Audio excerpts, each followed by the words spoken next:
నాగర్ కర్నూలు జిల్లా బల్మూరు మండలం మైలారంలో ఉద్రిక్తత చోటు చేసుకుంది. మైలారం గుట్టపై తవ్వకాలను గ్రామస్తులు వ్యతిరేకిస్తున్నారు.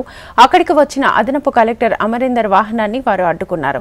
ఈ నేపథ్యంలో గ్రామస్తులు పోలీసులకు మధ్య తీవ్ర వాగ్వాదం, తోపులాట చోటు చేసుకున్నాయి. మైలారం గుట్టపై తవ్వకాలు జరపొద్దంటూ అదనపు కలెక్టర్కు గ్రామస్తులు వినతి పత్రాన్ని అందించారు.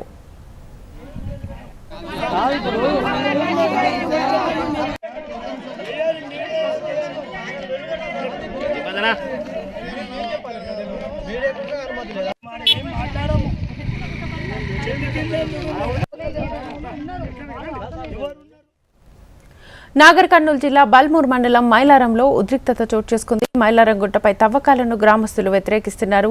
అక్కడికి వచ్చిన అదనపు కలెక్టర్ అమరీందర్ వాహనాన్ని వారు అడ్డుకున్నారు. ఈ నేపథ్యంలో గ్రామస్తులు పోలీసులకు మధ్య తీవ్ర వాగ్వాదం, తోపులాట చోటు చేసుకున్నాయి. మైలారం గుట్టపై తవ్వకాలు జరపొద్దంటూ అదనపు కలెక్టర్కు గ్రామస్తులు వినతి పత్రాన్ని అందించారు. ఇదే అంశానికి సంబంధించి ఫుల్ డీటెయిల్స్ మా ప్రతినిధి నరేంద్రాచారి అందిస్తారు. నరేంద్రాచారి,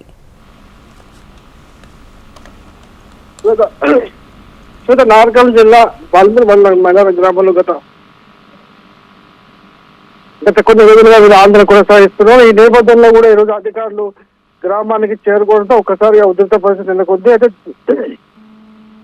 గ్రామానికి వచ్చిన నేపథ్యంలో కూడా అధికారులందరూ కూడా ఈ గ్రామానికి సంబంధించి కూడా చాలా మైలార గ్రామస్తులు కూడా అడ్డుకోవడం జరిగింది. గ్రామస్తులు తోచేసి పోలీసులు కూడా భారీ బందోబస్తు ఏర్పాటు చేసిన పరిస్థితి కనిపిస్తుంది. అయితే మైలార గ్రామంలో తమ ఇక్కడ ఏదైతే ఉందో మైలారం బల్మూరు సంబంధించి కూడా మైలారంలో కూడా ఎట్టి పరిస్థితుల్లో తవ్వకాలు జరపవద్దని చెప్పేసి ఆందోళన కొనసాగిస్తున్న నేపథ్యంలో కూడా ఇప్పటికే చాలా రోజులు కూడా వాళ్ళు ఎన్నికల బహిష్కరించిన పరిస్థితి ఉంది. ఈ నేపథ్యంలో ఈ రోజు కూడా అధికారులు జిల్లా అదనపు కలెక్టర్ అమరీందర్ కూడా ఇక్కడ సర్వే చేయడానికి రావడం జరిగింది. దీంతో గ్రామస్తులు కూడా ఉదయం నుంచి అడ్డుకోవడం జరిగింది. ప్రస్తుతానికి అయితే అక్కడ గ్రామస్తులతో పోలీసులు చర్చించిన తర్వాత కూడా అదనపు కలెక్టర్ అక్కడి నుంచి వెళ్ళిపోవడం జరిగింది. ప్రస్తుతానికి అయితే ఆందోళన సర్దుబాటు